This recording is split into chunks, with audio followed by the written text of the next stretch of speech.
Hi, this is Scott Wilkinson, host of Home Theater Geeks. In episode 114, I chat with Ron Williams about 4K and 3D. So stay tuned. Netcasts you love. From people you trust. This is TWiT. Bandwidth for Home Theater Geeks is provided by Cachefly at CACHEFLY.com. This is Home Theater Geeks with Scott Wilkinson, recorded June 4th, 2012. Episode 114, 4K or 3D? This episode of Home Theater Geeks is brought to you by Netflix. Watch thousands of TV episodes and movies on your PC, Mac, iPad, iPhone, or TV instantly. All streamed directly to you, saving you time, money, and hassle. For your free 30-day trial, go to netflix.com/twit. Hey there, Scott Wilkinson here, online editor of HomeTheater.com. This week's guest geek is Ron Williams, CEO of Landmark Consult. Well, let me try that again. The Landmark Group. Sorry. Start again. 3, 2. Hey there, Scott Wilkinson here, online editor of HomeTheater.com. This week's guest geek is Ron Williams, a consultant in the film and TV industry. And we're going to be talking today about 4K and 3D, two of my favorite subjects in the whole world. Hey, Ron, welcome back to the show. Hi, Scott. Good to be here. Yeah, so nice to have you back. You were on, I believe, just about a year ago, so it's nigh time to get you back. So I'm really glad you're here. Thank you. I appreciate the thought. Those who are watching the show live at live.twit.tv or logged into the chat room at irc.twit.tv can post questions for Ron, and I'll pass along as many as I can. So, Ron, we're going to be talking about 4K and 3D today. And I know that the Digital Cinema Initiative, or DCI, has established certain standards for 4K as opposed to 2K, which is sometimes confused with 1080p. Can you clear us up on all that?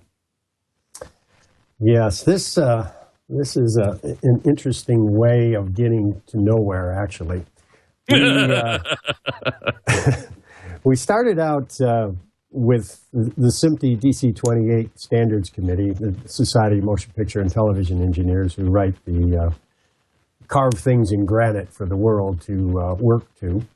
And along the way, with the bureaucracy and the discord inside the industry, the DCI, Digital Cinema Initiative, which is a syndicate of the 7 major studios, basically, they said, well, we can't write a standard, but we'd like to write a guideline to what our industry is going to. So as time progressed, I'm going to kind of split in 2 directions here. 4K has been around for a while because NHK, the National Television Network in Japan, who is really in the forefront of all of our technological leaps. I mean, they went to 2K, then the 4K systems, and they're now working and transmitting 8K in Japan. Good grief. Crazy. Yes. It never stops. So in that process, we have in our high-definition television system 1920 by 1080, obviously. Right. Well, we had to rein in the marketing people from the TV manufacturers and the professional equipment manufacturers and saying, oh, it's 2K. Well, no, 2K is 2048. High definition is 1920. Doesn't seem and we're much talking of a about difference. the horizontal resolution in that case. Correct. And it doesn't seem like much, but as I said, my example in my lectures are, at that point, there's a brick wall. 1920 by 1080 back, meaning going back towards NTSC, is a television signal. And you can do anything you want to it, look at it here, there, plug it in, and it's wonderful. When you get to 1920 and above, it's data. So you have to look at it in a viewer, computer, proprietary piece of equipment, or something.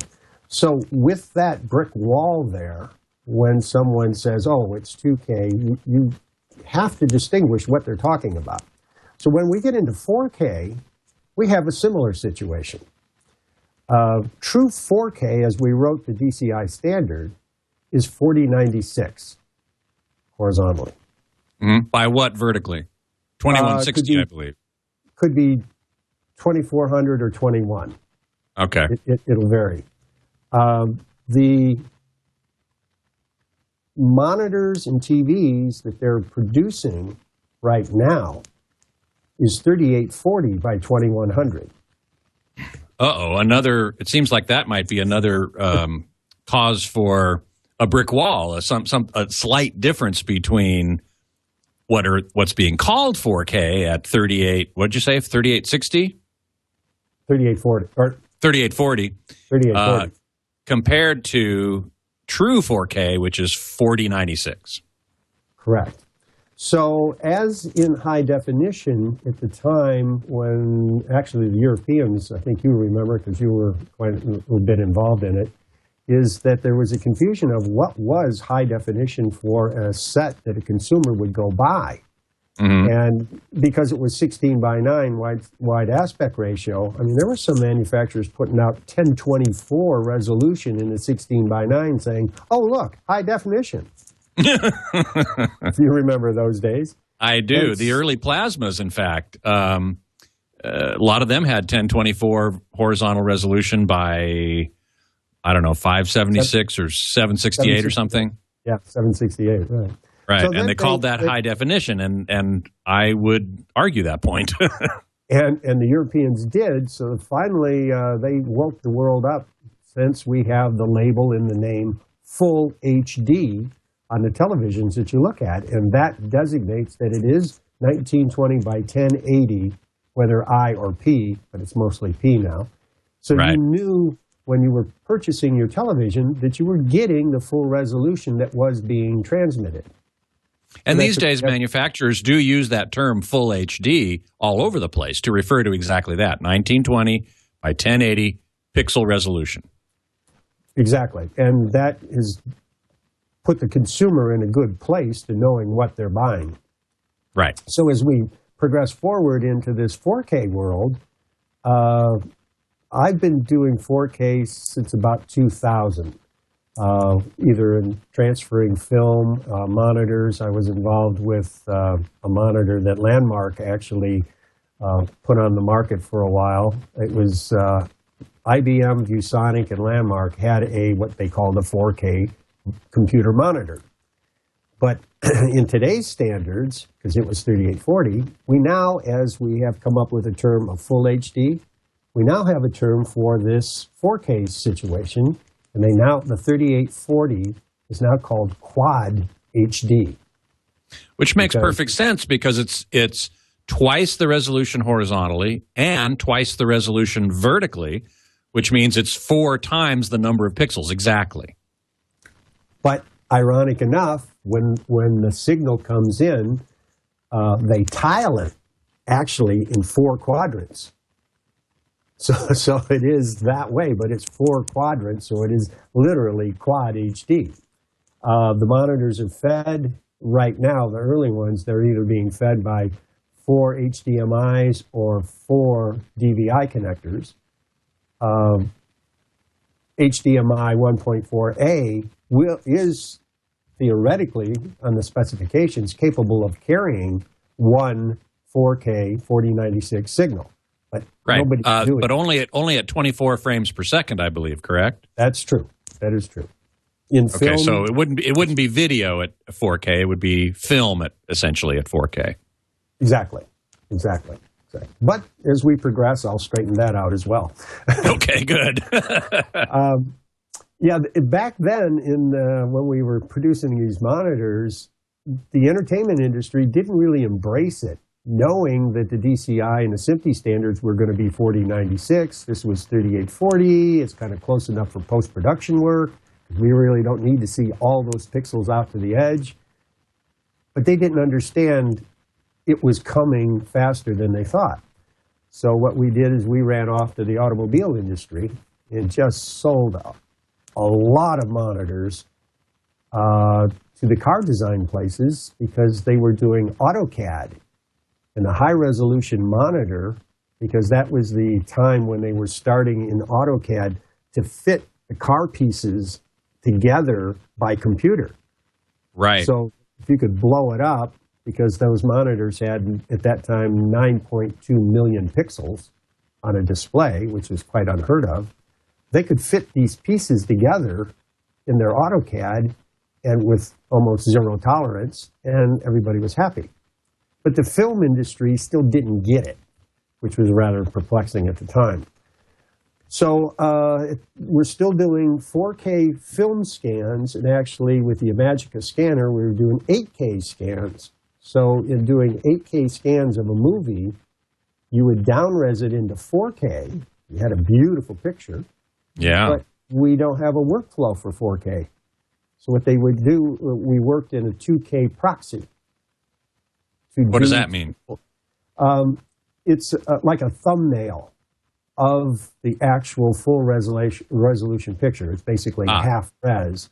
So you can't really grade or do quality control on the image. It's just done for effects and done for editing.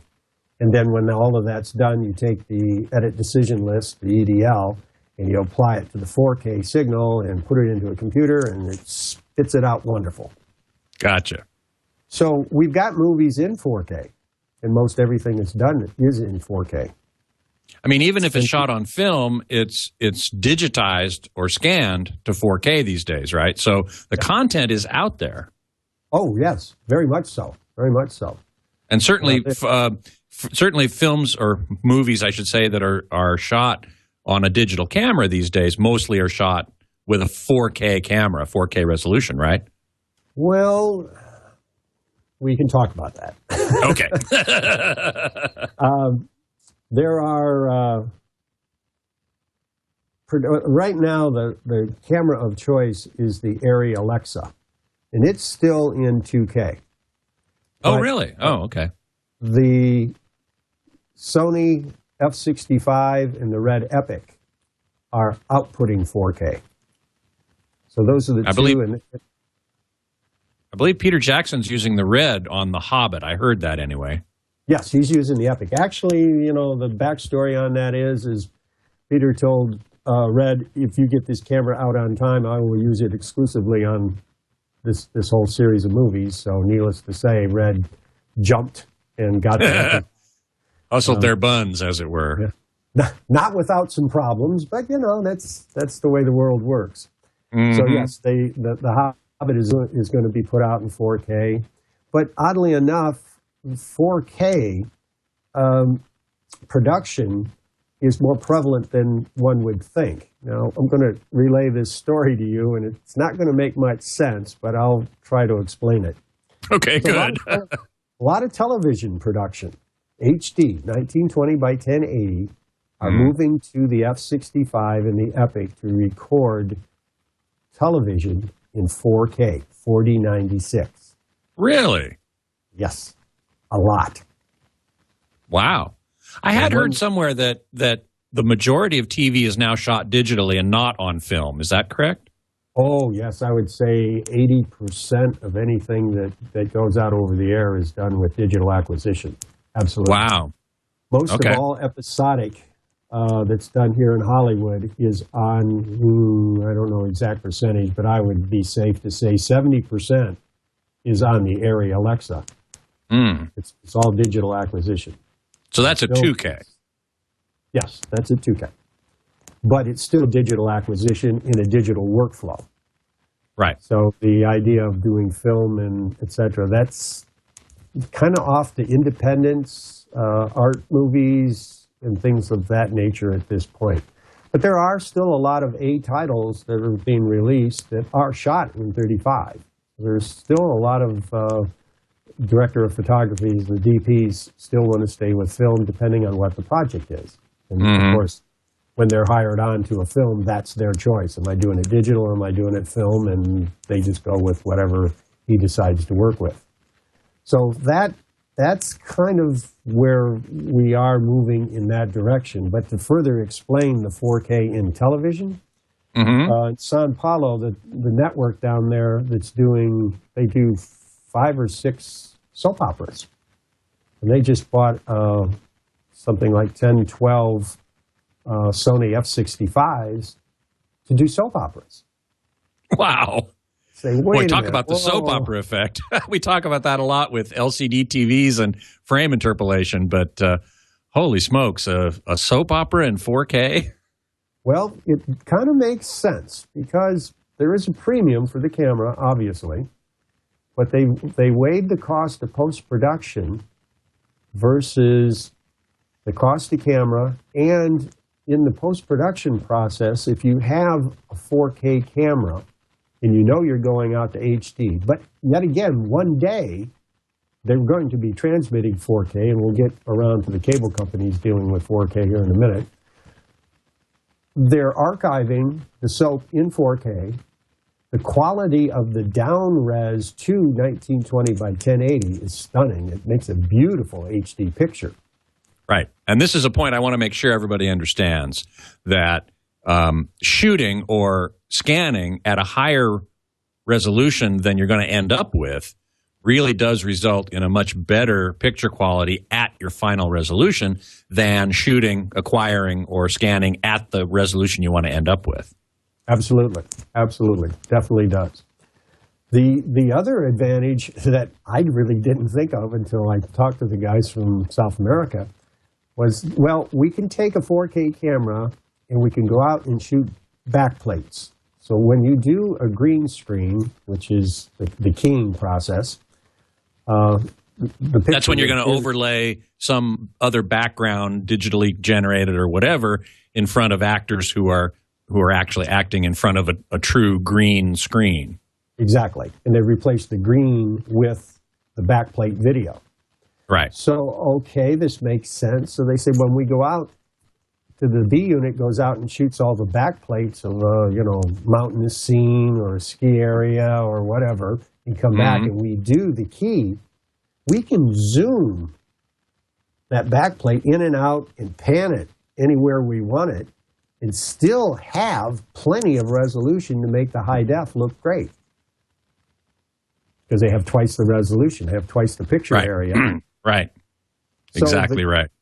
It's cheaper to go out and just flash out this camera and come back, and with whatever you've got, post doesn't care. We'll work with whatever you shot because we can zoom it in and out and pan it around and get whatever we want. See, this is the reason why a lot of people in digital photography go, oh, well, the megapixel wars doesn't matter. You can stop it at 8 or 10 megapixels and it really doesn't matter. Well, I disagree in that the more resolution you have, the more freedom, flexibility you have to crop and do other things with the image and still maintain and still end up with a really nice looking image, even if you had to crop out a small part of it. I agree. I do that. If I'm taking some pictures of people, I just hold a camera up with one arm and just click, click. And they say, why aren't you going to frame it? I can frame it in Photoshop. Right. Exactly. I don't need to do that. I can frame it there. So in production, 4K has a definite advantage. So we covered that. I do want to bring up there's some stuff in the chat room. Let me just bring that up real quick. JTAP points out that the Red Epic is actually 5K. And I would add to that the Sony F-65 actually has an 8K imager. But what you're saying, I believe, and correct me if I'm wrong, is that what they output is 4K. Yes, that's absolutely true. No, the Epic is 5K, and the Sony is definitely an 8K sensor. At the National Association of Broadcasters convention we had a couple months ago, Panasonic was saying we're coming with a 4K camera. And we kind of said, well, yeah, right. Well, why wouldn't you? But the guys talking under their breath was saying, well, we're not going to come out with a Me Too because we know that there are several manufacturers, and I've got their literature, they're producing a 10.2K imager. So for the next jump for these guys to come out, because you usually want to double the sensor to the video that you're going to be dealing with. You mean double the sensor to the output? Right. Sony has an 8K sensor, so they're putting 4K out. If theoretically another manufacturer had a 10K sensor, they'd be easy putting 5K out. So it's that war. But bear in mind what I mentioned at the beginning of NHK. NHK for the last 3 years has been demonstrating their 8K television system. And so we know it's viable and it's coming. But then again, the higher resolution, higher frame rate has its advantages, but we always said, why? Why? Well, this is a big question, particularly on smaller monitors, smaller displays. There are a lot of articles starting to appear now about 4K being useless on anything larger than, a giant screen, 120-inch screen, depending on how far away you're sitting, of course. But I'm wondering why television and film production people would want a 4K monitor, a small 4K monitor, if you can't really see, if your eye can't resolve that much detail. Well, to answer that, we'll go back to my entrance into the 4K display back in 2000. It was, well, when you put an image out, as we were just talking about, flashing overhead and then getting back and looking at it, you can zoom in and zoom in and zoom in.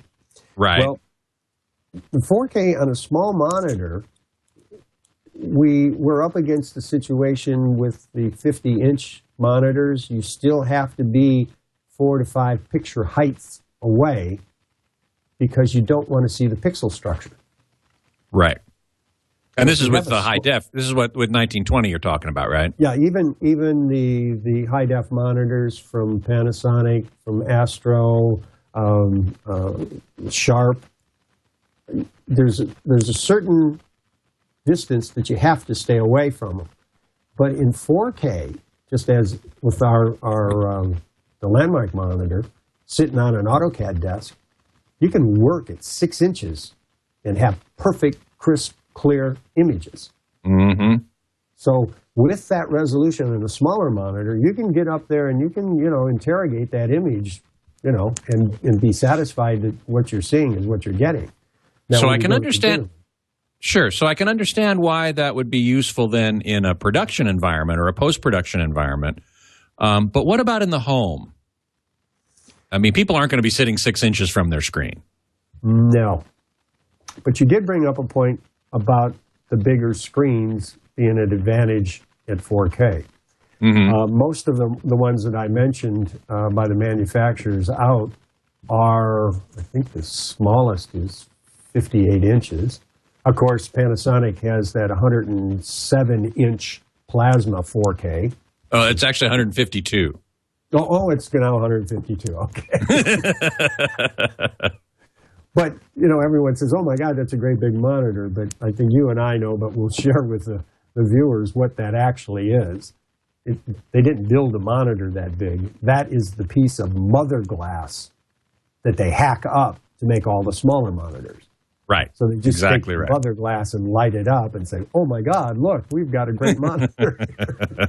This is a term, by the way, I don't know if a lot of listeners will recognize. The term mother glass is a term that plasma and LCD manufacturers use for the biggest piece of glass that they can get that they then cut into smaller sizes for 50-inch TVs or 55-inch TVs or 60-inch TVs. And the size of mother glass has been increasing over the years. I don't remember what the biggest mother glass is now, but that's a term that we hear quite a bit from these manufacturers. And so what Panasonic did was they just took the mother glass, they didn't cut it up, and they said, let's make a plasma out of that. Yeah, we'll light it up and, hey, look at the picture. But, right. Scott, you've seen it, and anyone that goes to our trade shows, when you see a 158-inch emitting display at 4K, it's rather impressive. It's very impressive. No kidding. So, going into that world, I don't think any of the manufacturers that I know of are going to make anything smaller than a 58 for 4K because of that. Right, exactly. I would tend to agree. That kind of pushes us right into this other discussion that we were going to into 3D versus 4K. Right, exactly. Although I will tell you this before we leave this, just let me make a point here that while I agree and I can certainly see how the human visual system only has a certain amount of acuity, and if you get pixels that go down below that size, you're not going to see a difference in detail. Having said that, however, I will also say that when I look at 4K displays, even small ones, at a distance farther than my visual acuity would seem to indicate that I couldn't see any difference, there is somehow a qualitative difference. It just looks smoother to me, and I don't know whether I'm just fooling myself or what. No, I think what you're seeing is the fact that the pixels are so small and so close, it's bordering on it is similarly if you would look at a magazine. You don't see the structure, and it's smooth because the pixels are kind of not overlapping each other, obviously, but they're so close together and they're so small, distinguishing two pixels from each other is very difficult. So that the color, the typical, oh my God picture is always of a far view of New York City or of Athens or a city that is very busy in their skyline. Right. And you look at that, and if you see it in even high def, there is definite lines and structure there. But in 4K, when you see it, it's very close to like seeing it with your naked eye. It's smooth, and it has a texture. And that I think is the attraction. Several years ago, it's two years ago, I was working with JVC in their 4K projectors, and they wanted to do a test. And we did this test, and they said, gee, this came out so well. Let's take it to CES.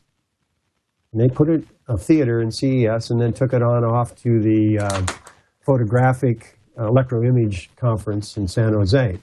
What we did is we did a double stack 4K in 3D. So you were actually that means seeing using two 4K projectors, one of which showing the right eye, one of which showing the left eye. Correct. So we have 4K in each eye, which had never been done before, but the total temporal perception was actually 8K. And in fact, JVC is the projector that NHK uses when they're demonstrating their 8K camera system. They double stack 4Ks to show 8K. So, we have the basic elements here from going on to these higher and higher resolutions and frame rates. You get the easy frame rates in a projector rather than in a monitor. So with this, we proved that this works quite well, and the audience was really quite taken back by it. Mm-hmm. So as things progress, there was actually three, and the one that I know of Quixel in the Northwest, they did consumer testing. They did a couple hundred people, 1920 by 1080 3D in a straight, it was quad HD, 3840, they called it 4K. Mm-hmm. They ran similar material. And they said, well, which one of they were trying to fool them and saying, which monitor do you like? And they didn't tell them what the images were. And over half the percentage came back. They chose the 4K quad HD over the 3D. Because if you get good 4K, it is, as we were talking about the Panasonic Plasma, it is rather stunning, and it does have a depth quality to it. Yep. And you can't really see it, but it pulls you into the image. You just get kind of involved in it. And that's what 3D does. But obviously, that is main plane back, and there's nothing, shooting out towards you like the 3D. Right, as there is in a 3D some sort of 3D production movie or something. Right. Well, this is a point that Leo Laporte often makes, that he prefers 4K over 3D because 4K gives you a sense of depth without needing to wear glasses. He will also say that he himself is not as sensitive to the 3D effect as some other people. He has basically poo-pooed it as not really important. I argue that I happen to like it personally, but I do understand what you're saying, what he's saying, that 4K actually gives you a sense of depth without having to go through the whole stereoscopic thing. Oh, I agree with him 100%. I've been in that camp for quite a long time. But it's not unusual. We look at the king of 3D, Mr. Cameron, and I've worked with him several times on projects. Mm-hmm. And he does 3D very well. I mean, I agree. He has the knack for knowing where to put that depth perception. He does. But you look at Avatar, and almost the whole movie in Avatar was, as we say, main plane, which is the screen you're looking at, back in depth. Right. And almost the whole movie was done that way. And I think that's why the audience accepted Avatar so well, because it wasn't that cartoon stuff flashing out to your nose. Right. It wasn't the cheap tricks, as it were. Yeah, it lends itself to the story, and he did it very well in his trip to the Titanic, the second movie. Which was a conversion. Yes. Yeah. And there's some great software. There's a company called In3 that does stuff like that, and it's phenomenal how they do that. And it's I know a couple companies been working on the first Star Wars going to be converted into 3D. Well, it already was. The episode 1 was converted into 3D. Did you see that conversion? I did, and I was not at all impressed. No, that kind of fell into the world of the 3D camera rig guys were really happy when Clash of the Titans came out. That one was a total conversion, and it was done and bad, not so well. And they said, that just proves you have to shoot it in 3D. You can't convert it. Although Cameron, I think, disproved it with the Titanic conversion, because I think that was very good. Yeah. It's the software is coming along quite well. JVC has a conversion box, and they actually had me fooled for about 15, 20 seconds. And I looked at Steve, and I said, something's not right here. And he looked at me and smiled, and he says, yeah, it's not a 3D camera. It's a standard camera going through our converter box. Interesting, but it fooled you into thinking it had been shot in 3D for a few seconds. Yeah. Until I stared at it for a while, and I said, yeah, there's something wrong here. This isn't quite right. So he says, yeah, you got us. We're running it through a converter. Right. So it is, these converter boxes are creating product for the home, converting movies, etc. The big thing for 3D, obviously everybody knows and agrees, it's going to stay around because of sports. And there's no two ways about that. Right. 4K. We're going to see the Olympics in 3D. So I've heard something like 200 hours of it is going to be available in 3D. And it's going to be stunning. There is no two ways about that. So there is a place for that, and there are a lot of naysayers that say 3D is just another fad, as it has been for the last 50 years. Don't worry about it. Mm-hmm. But it's everybody has a taste, and it's going for it. And I think when they see 4K, there's going to be a great following for that as well. Getting it to the home, I know Cable Labs, the consortium of cable companies in Colorado, has been pushing around 4K images now for several months successfully. I know Verizon, Fios, obviously with fiber, they've got the bandwidth to do it. Right. But they're, have to be conservative with their bandwidth. So that's working well. So the delivery of 4K to the home is monstrous as a lot of people thought it would be.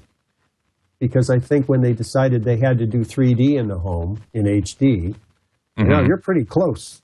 you're sending down a lot of data for the 3D. Well, so true, except for the fact that, at least in broadcast terms, 3D broadcasts are typically what's called over-under or side-by-side, in which either the horizontal or vertical resolution is cut in half in order to make it what's called frame compatible, I think, wherein so really you're not getting true 1080p in each eye on a broadcast signal, or do I have that confused? No, you're correct. The side-by-side is half vertical. Right.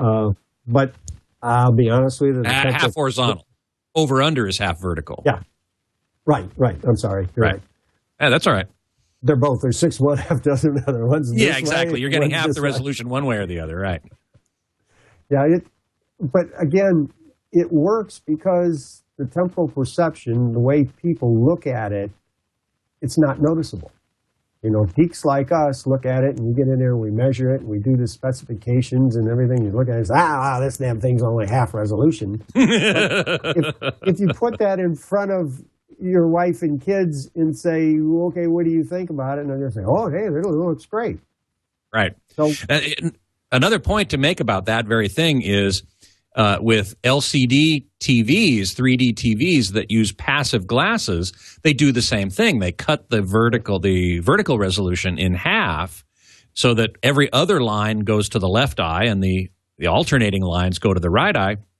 And yet, and sometimes you can see sort of black lines, thin black lines, horizontal lines.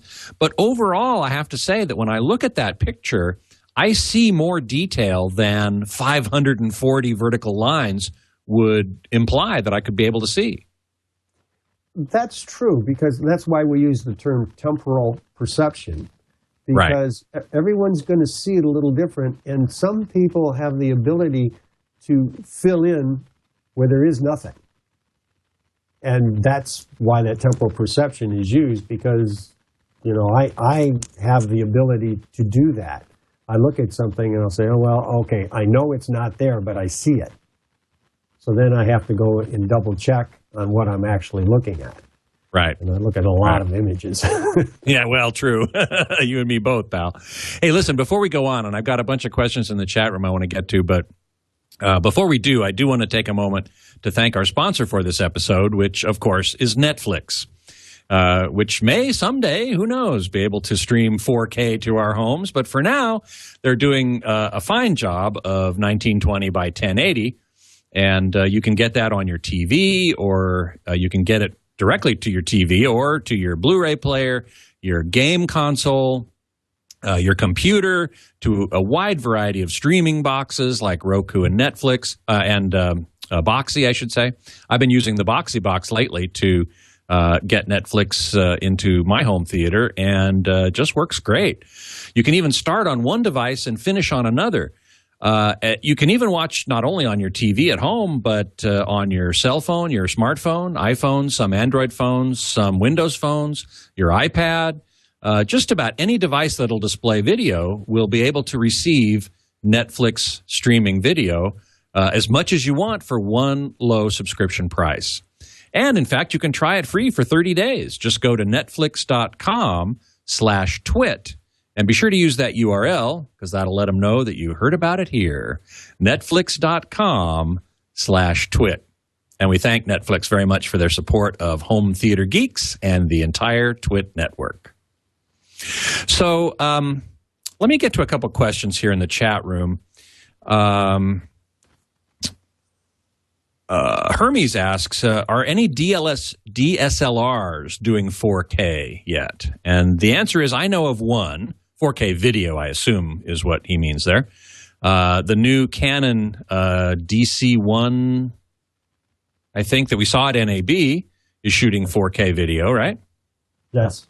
Yes, it is. Yeah, Canon's doing a great job in the DSLR, and they have their C300, and at NAB they introduced the 500. So that Canon's taken that technology and going into motion picture cameras as well. Right. at that 4K rate. Let's see. Oh, I got some questions about frame rate too, which I do want to spend some time. Right. Hermes also asked, where do I go to see a 4K display? Oh, at this The point, answer- I don't think any of the consumer outlets are even demonstrating them. We obviously, Scott and I have the advantage of the manufacturers at trade shows and symposiums showing it. Right. But they are available. You can buy them from Panasonic. There's a company, Astro, that puts one out. Actually, I think Panasonic's got two of them. I think. Yeah, but those are Sony- pretty expensive. Those are monitors. They're not TVs. Those are monitors, yeah. I was going to say that in quite a large number of digital cinema theaters these days is a 4K projector. The Sony digital cinema projector is, in fact, 4K. It has 4K resolution. But the problem is there are very few, if any, movies, I don't know of any movies that have been released to those Sony projectors that are, in fact, at a native resolution of 4K. Do you? No, I don't know of any myself. They're all standard 2048 DCI standard specification files that get shipped to it. But then again, it's one of those situations where the Sony 4K is a great projector and all, but its material is half resolution. So there is some artifacts that you're going to see there if you know what you're looking for, because you've got a big engine pulling a little wagon along, so to speak. So they're not taking advantage of it. I applaud the theater, the exhibition people for making the step into 4K, knowing that it's inevitable that they're going to be doing it. Mm-hmm. But personally, my opinion on that is I think the theater owners thought that the studios would be releasing 4K material far before this. So they were just a little premature with the projectors. Yes, and then there's the question, as we were talking about a bit a moment ago, of getting 4K into the home. And one of the, I'm not sure if it can be done with broadcast bandwidth, at least not without some significantly better compression, data compression. And streaming, you're going to need a whole heck of a lot more bandwidth than most people have, even with a highly compressed image. What do you think? That one is a perplexing question to a lot of people, because in broadcast it's 6 megahertz, and that's why they don't do 3D, because there's just no way you can pack that into 6 megahertz. That's almost full HD in both eyes, you mean? Right. Yeah. Yeah. Exactly. You're running 2 channels. Yeah, essentially. Yeah, that's right. And here in Los Angeles, the possibility could, in the wildest imagination, could work, because we have CBS owns 2 television stations and Fox owns 2 television stations. So they do have 2 transmitters. So, maybe we could talk to somebody and at 3 o'clock in the morning do a test. Right, exactly. Very good.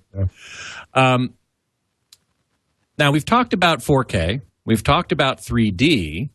There's a third element of change, if we can say that, in the whole video and movie world, which is higher frame rates. And we talked about, we've I think alluded to that slightly, but I'd like to dig a little deeper into it for the moment, because as I think we know, Peter Jackson not only is shooting The Hobbit at 4K resolution and in 3D, using 2 red cameras in a rig side by side to actually shoot real 3D, but he's also shooting it at 48 frames per second, twice the rate that virtually all movies up till now have been shot at. What's that going to do? Oh, frame rate. That's, actually, I'm on a SMPTE committee to investigate and come up with a standard for that, at the present time. Mm-hmm. Again, Jim Cameron, out there in front at NAB, he did presentation at the Cinema Symposium, and then Christie, a projector manufacturer, had in their booth Jim's presentation. Which I saw, and I was very impressed with. He's on the right track. I think Peter's, kind of, in my opinion, hit the right place at 48. But Cameron went way beyond, and it was good for him to do that. Now, let me explain my opinion about frame rates. Please. 24 frames is a movie, and we've grown up with a movie. And when that movie got transferred into video, it went to 30 frames. Yeah, okay, not much of a change, but it's still a movie. Video is live. We know that from sitcoms, we know that from the news, we know that from E&G trucks gathering news out in the field. Video is live, film is fantasy. So a frame rate of 24 has a problem with motion blur. And this camera that I'm using is probably going to demonstrate this quite well. I'm sure it is. That judder that you see my hand moving back and forth is what happens when you do, as we call it, a truck. That's a parallel move to an object. You see it judder across. Or if you do a quick pan with the camera, you see the image judder. You see it kind of lags and stops for a second. That's right. 24 frames. Now you go to 48, that goes away. You go to 60, everything is really smooth. And it really goes away. And it really goes away. Now you're pushing another area. And then Jim did 60 frame, what they call double print, which is twice speed at 120. And he made a comment that kind of set us back a little bit. As I had just explained, film is fantasy. It tells a story. It's got a feeling, and it evokes a lot of emotion. Where television or video is reality. And we've been conditioned to that. So when he was at Double Flash 120, his comment was, look at the motion picture. It looks almost real, like video. Mm-hmm. And I said, he, in fact, used the term hyper-real at 60 frames per second. And it was like, oh, my God, we don't want movies to look like that. We want Why movies not? to be movies. Oh, we want movies to be movies. You know? Would Sleepless in Seattle be the same if it were like live? I don't think so. In my opinion. This is all my opinion. Yeah. And you're not alone. There are a lot of people who feel the same way, that they want movies to stay at 24 because that makes them look like movies. Right. Now, 48, Peter's doing, I think, is a good compromise. Now, he's the king of fantasy. If anybody's going to make things in fantasy, it's Peter Jackson. Sure. So I think him stopping at 48 to get rid of the objectionable artifacts but stay in that film look, I applaud that, and I think that's a good choice. And not only that, but it makes it makes it very easy to take that 48 frame per second movie and convert it to 24 for those theaters that do not have the capability of showing it at 48. Yes. Much more difficult to do that from a 60. There are a couple people in the chat room are mentioning Douglas Trumbull and his show scan system at 60 frames per second, which was back in the 80s, I think, right? Right. Oh, yeah. Yeah, Doug's been doing that sort of frame rate thing for forever. And I would have to say, I'd have to yield any comment that I would make that he was the pioneer for changing all of these frame rates. I've talked to him many times about how and what he wants to see. But yeah. He has the wherewithal to do all the testing and show and improve his theories. And for a lot of years, people were going, well, that's Doug over there doing his little thing. But now, all of a sudden, oh, hey, Mr. Trumbull's got something going here. Right.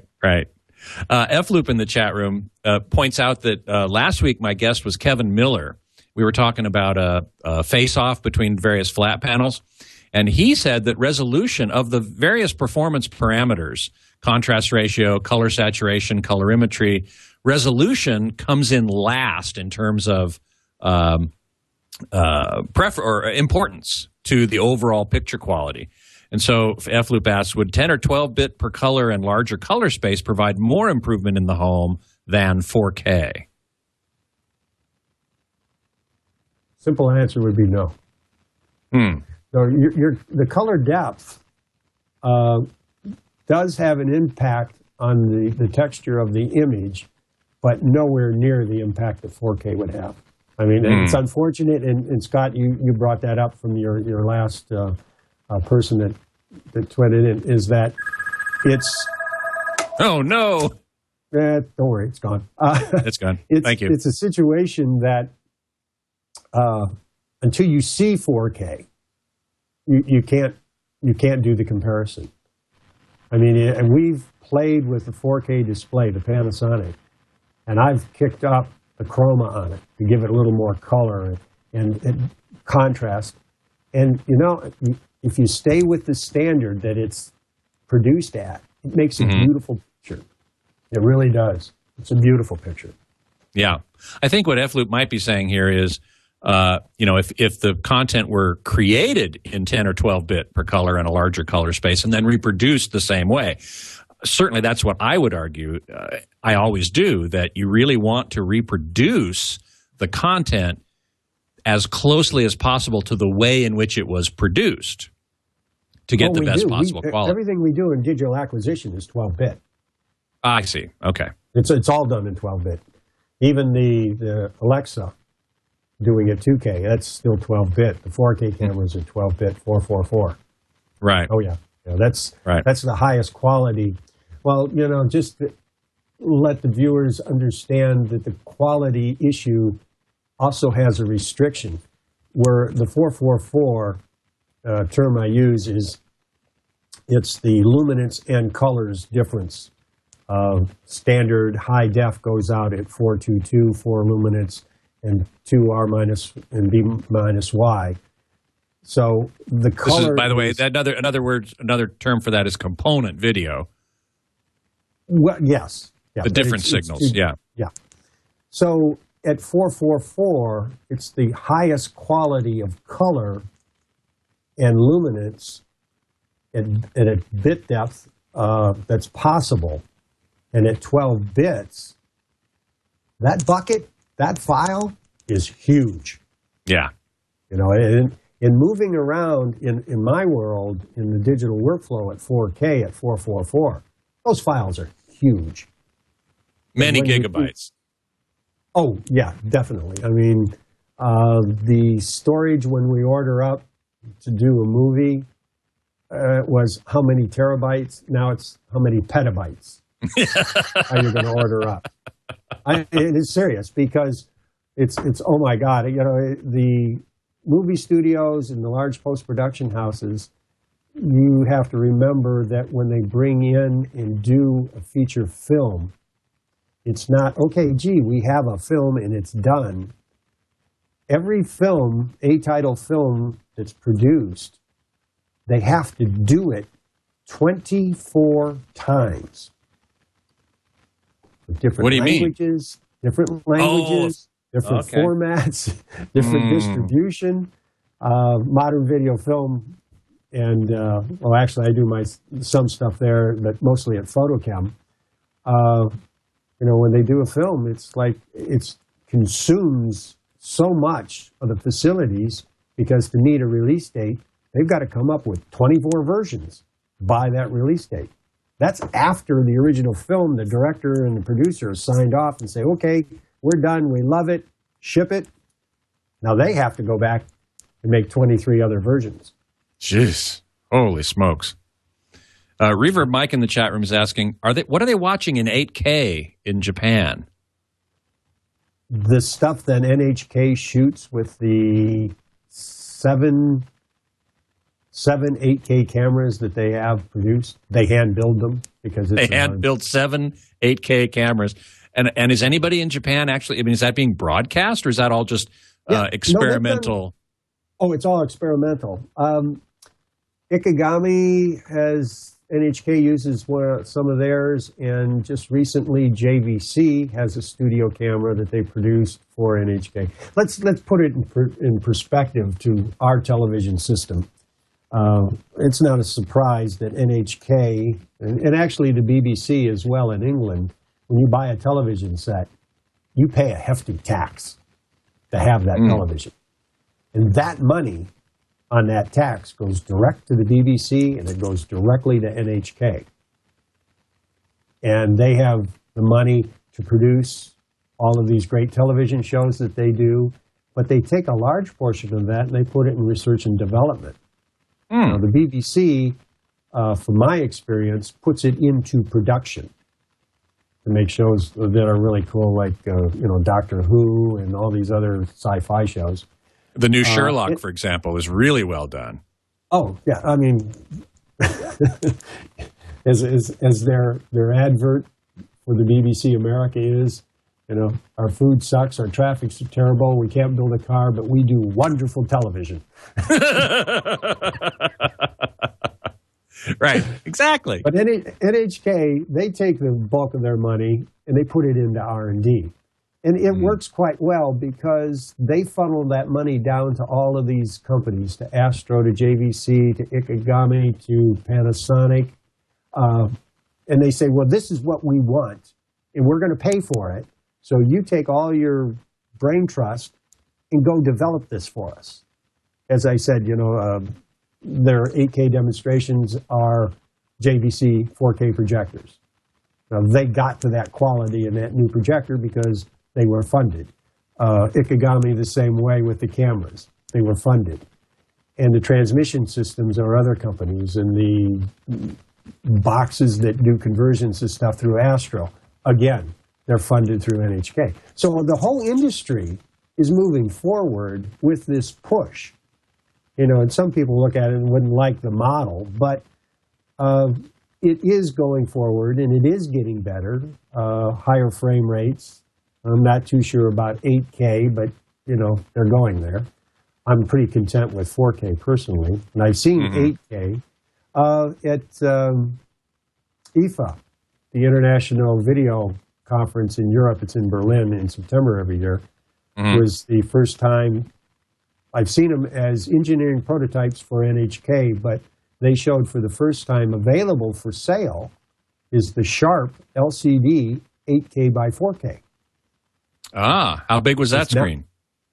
That was 62 inches. But it's now a product from Sharp. And actually the SID, Society for Informational Displays information I got yesterday, there was a big piece on this Sharp 8K by 4K because it's now going into mass production. Wow, so people could actually buy it. Yeah, it's coming. And I think, like going back to my original 4K monitor that I had back in 2000, it's going to be a niche market in the beginning. And I think some people are going to say, gee, if I could get one of those and it has a HDMI input and I can output out of my computer video card an 8K image, oh my God, look at the graphics that I could do at home. So, there's a niche market for all of this technology that's moving forward, most definitely, and a higher frame rate as well. Right, but I guess HDMI barely is able to transfer 4K at 24 frames. I can't imagine it being able to do 8K, much less at a higher frame rate. Well, you just put another connector. That's true. Just do 2 or 4 HDMI connectors. As the Quad HD is being done now with 4 HDMI connectors. Right.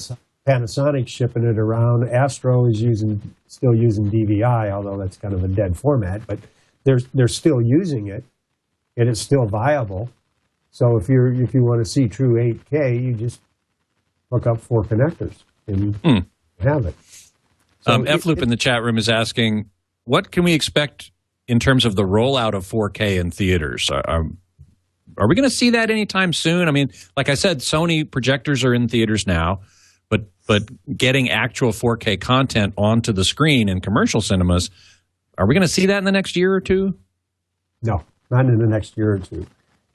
I'm not too sure where the roadblock is there, because we know that the films that are being produced and going into release are archived in 4K.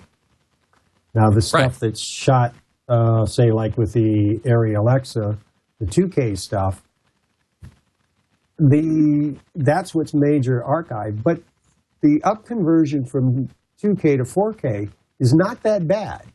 It's far better than the up conversions that we used to be dealing with going to HD. So when you go 2K to 4K, it's not so bad at all. I could see them taking a lot of 2K material and up converting it for 4K for release. I'm quite sure a lot of the, if we still have Blu-rays at that point, yes, Blu-rays we do that. But I think, my opinion, I'm in the camp of everything's going to be over the wire. So you see the demise of physical media ultimately. Oh yeah. The whole Netflix model is going to consume everything. That works so well, and as long as people have the bandwidth into their homes. Right. Exactly. And sorry to say, I went through that whole thing yesterday and today of making sure that my bandwidth was stable just to, in fact, do this presentation here. One exactly. We did spend some time yesterday on that, but and it has worked beautifully. Yeah, it's one of those that, some of the carriers are more reliable than others, and then you don't know what's coming. This fiber network had such great promise, and it's doing well, but then the hard cable guys came by and they said, oh, we can do just as well, and they are. So you don't know exactly what's going to happen at any one time, and they, fortunately or unfortunately, they're dealing with it in one way, but the backbone of data pipe coming to them, if everyone started doing 4K, would be nowhere near big enough to accommodate. Like the trunk that I'm on right now is only 80 homes. Oh my God, if they had to do 80 homes at 4K and maybe 5 channels, that would be ridiculous. Right. And then there's the issue of data caps, which we don't have time to talk about, unfortunately. But even if you could get 4K into your home and you had 150 gig or 250 gig data cap on your download, that would be used up in a heartbeat. Oh, yes, absolutely. You'd set that off at 11 o'clock and come back at 8 in the morning. Right. And we didn't even talk about Red Ray, which is another very interesting development from the Red Digital Cinema Company. That they have a hard disk server essentially that will let you play 4K out of it, and they're planning to sell it on the market for $1,000. It's amazing. That really is amazing.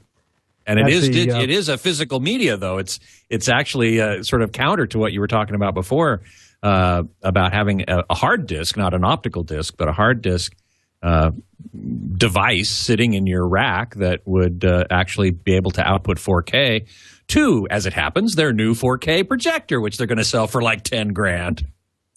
At $10,000. Well, we'll have to take a look at that one, Scott, for $10,000. Yes, we definitely will. And at that point, I'm afraid I have to cut us off because we're running a little over time and we don't want to run into the next show. Okay. So, but I hope you will come back. You and I talked over the weekend about LED lighting, so that would be yet another show. So will you come back and join me again? Absolutely. That's a big, hot, upcoming topic with a lot of problems. We certainly should talk about that one.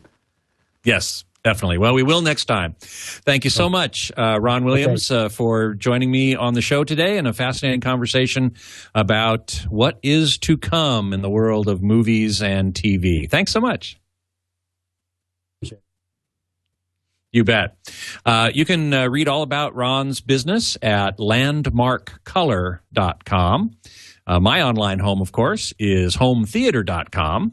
You can email me at scott@twit.tv. And you can follow me on Twitter at HTGeekScott. Next week, Home Theater Geeks will be recording on Tuesday, June the 12th at 11 a.m. Pacific Time because TWiT will be covering the Apple keynote on Monday. So I have been asked to move my show to the next day, which I'm very happy to do. And I sure hope you will join me then when my guest geek will be Michael Fremer, the editor of the new website that just got launched called Analog Planet. Michael Fremer is one of the staunchest advocates of analog audio, vinyl, tubes, all that sort of thing. And I know he's going to have a lot of interesting things to say about that. So I do hope you will join me. Until then, geek out.